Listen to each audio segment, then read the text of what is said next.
فقط صورت اینو.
از هر کدوم 2 رنگ.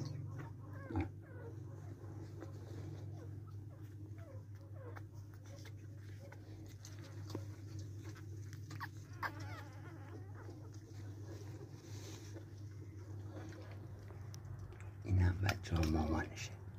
بلک بلک بلک بلک. های بلک. سلام بلک. سلام بلک. بخور بخور. من بلک. اینجا اتاقشه، بسیار تمیز و مرتب نگه میداره. اینم 6 تا کوچولوی نازه و بابای ما هم لباس خواستنی.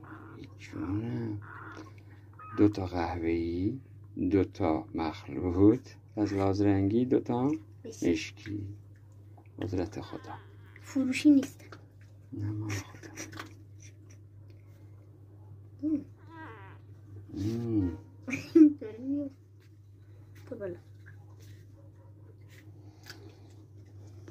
لئو جون داره غذا میخوره، بازسازی بکنه خودشو که این 6 تا میچسبن بهش. مامانشو بیچاره کرد. از لحاظ خوردن این چی میخورن که ای جونم. هر مدل ظرفی هم براش میذاریم خودش دوست داره روی زمین غذاشو بذاره. جاتون خالی.